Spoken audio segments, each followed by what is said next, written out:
Bonjour à tous et à toutes, bienvenue dans cette nouvelle vidéo sur Capsule AI. Aujourd'hui, nous allons nous intéresser au modèle Llama 2 de chez Meta. Nous verrons notamment comment télécharger le modèle Llama 2 depuis Hugging Face, comment rédiger un prompt dans le template Llama 2 pour pouvoir desservir deux cas d'usage, à savoir la génération de texte et le chatbot. Je précise pour cette vidéo que je travaille sur Google Colab et sur un notebook qui intègre un GPU T4. Si vous aussi vous souhaitez reproduire le même environnement, il vous suffira de cliquer ici, puis modifier le type d'exécution, et là vous pourrez sélectionner T4 GPU ou même un TPU qui sera beaucoup plus rapide. Avant de télécharger notre modèle Llama 2, nous allons premièrement installer toutes les librairies nécessaires à son utilisation, notamment AutoGPTQ et la librairie Transformers de Hugging Face. Une fois cette installation effectuée, nous allons sélectionner le modèle qui sera utilisé dans cette vidéo. Nous allons nous focaliser notamment sur le modèle Llama 2 13B depuis Hugging Face. Il est à préciser ici que vous pouvez utiliser également un modèle 7B et un modèle 70B. Notez cependant que le modèle 7B obtient des performances médiocres et qu'à contrario, le modèle 70B ne pourra pas tourner sur un GPU T4 et donc il faudra trouver un GPU beaucoup plus performant. Pour télécharger notre modèle, nous aurons besoin du chemin du modèle depuis Hugging Face ainsi que du modèle de base. Pour rappel, le chemin du modèle depuis Hugging Face peut se retrouver sur la plateforme Hugging Face et dans l'entête. Il suffira de cliquer ici. Une fois ces paramètres passés, nous allons également lui préciser à notre modèle le GPU afin que notre modèle puisse tourner complètement au GPU et donc être beaucoup plus performant. Le téléchargement du modèle se passe relativement rapidement vu que le modèle ne pèse que 7 Go et il sera stocké sur Google Colab. Une fois le modèle téléchargé, nous allons nous intéresser dans un premier temps au template, c'est-à-dire à la structure du prompt nécessaire à Llama 2. Ce prompt template sera subdivisé à l'aide de balises. Nous aurons notamment la balise 6/6 qui permet d'encapsuler le message système et la balise inst/inst qui permet d'encapsuler le prompt lui-même. Ce qu'on entend ici par message système, ce sera le rôle à attribuer à notre modèle afin qu'il puisse répondre au mieux possible à notre prompt. Ce rôle sera une phrase ou un paragraphe plus ou moins détaillé permettant de préciser à notre modèle le comportement à avoir pour répondre au prompt qu'on lui passera par la suite. Donc, si on observe à quoi ressemble notre prompt template une fois réalisé, on verra qu'il ressemble à ceci. Donc, entre 6 et /6, on aura le message système et puis notre requête ou notre prompt entre les balises inst. Une fois le prompt construit, on aura deux approches pour pouvoir générer du texte. La première approche, c'est en utilisant les tokenizers. Pour rappel, le tokenizer, c'est une sorte de dictionnaire clé-valeur qui va attribuer à chaque mot ou à chaque token de notre template son ID correspondant dans le corpus global d'apprentissage du modèle. Cette transformation ou cette translation du mot à l'ID permet notamment de gérer plus efficacement du texte en mémoire et donc d'être beaucoup plus performant. Dans cette première méthode, on va donc transformer notre template en une série d'ID.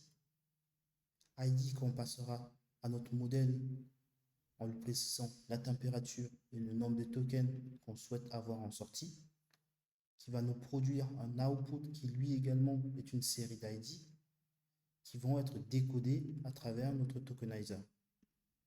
Donc, à quoi ressemblent ces ID? Si on regarde la variable input ID, on verra tout simplement une série d'ID. Chacun de ces ID correspond à un token de notre prompt template.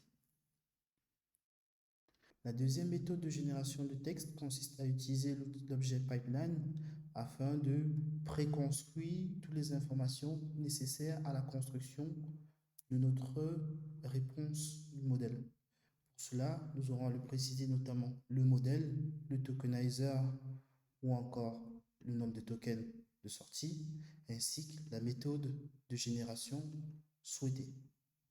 Une fois notre objet pipe construit, nous allons le passer en paramètre le prompt et récupérer la réponse de notre modèle.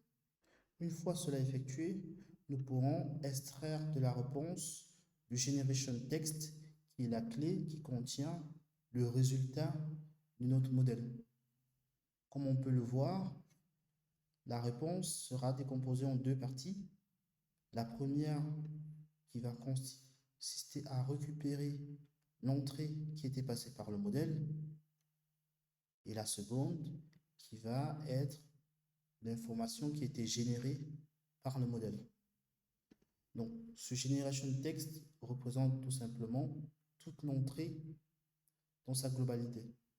Afin de récupérer la sortie uniquement, nous allons nous baser sur la détection de la balise /int pour pouvoir extraire la sortie.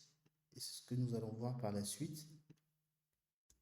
Nous allons donc récupérer notre réponse, la décomposer à partir du /int et récupérer la partie de la réponse qui nous intéresse. Et là, nous pourrons donc avoir la réponse de notre modèle uniquement. Donc, cette première partie consistait notamment à voir comment on pourrait très facilement utiliser le modèle Llama 2 afin de répondre à des cas d'usage de génération de texte. Un deuxième cas d'usage existe et d'ailleurs est très commun, c'est celui de chat. C'est ce que nous allons voir par la suite. Afin de réaliser un cas d'usage de chat, nous allons repartir sur notre template, mais faire 2-3 petites modifications. La première modification consistera à modifier notre system message pour la dater à notre cas d'usage. Nous allons par la suite créer la variable userMessage1 avec le message que nous souhaitons passer à notre chatbot. Sur la base de ces deux variables, nous allons construire notre template comme vu précédemment, en lui passant par exemple le system message ou encore le userMessage1. Une fois notre template construit, nous allons utiliser la méthode de vue précédemment en utilisant la pipeline pour passer notre prompt template à notre modèle et récupérer ainsi la réponse de notre modèle qu'on va pouvoir afficher ici. Et pour finir, nous allons construire le deuxième user message que nous allons passer à notre modèle en modifiant légèrement notre template. Pour cela, nous allons garder le system message et le message 1 et nous allons intégrer une deuxième balise contenant le reply et le user message 2. Et ce nouveau template va être passé à notre moulinette de la pipeline et à notre fonction d'extraction de la réponse pour obtenir la réponse de notre modèle. Ceci représente un bref aperçu de comment on pourrait utiliser le modèle Llama 2 afin de répondre aux deux cas d'usage que sont le chatbot et la génération de texte. Merci à tous de m'avoir suivi tout au long de cette vidéo. N'hésitez pas à vous abonner et à laisser un pouce bleu.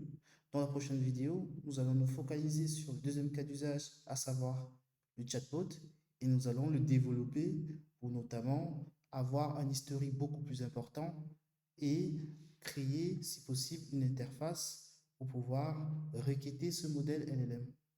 Je vous remercie encore. Passez une bonne journée. Au revoir.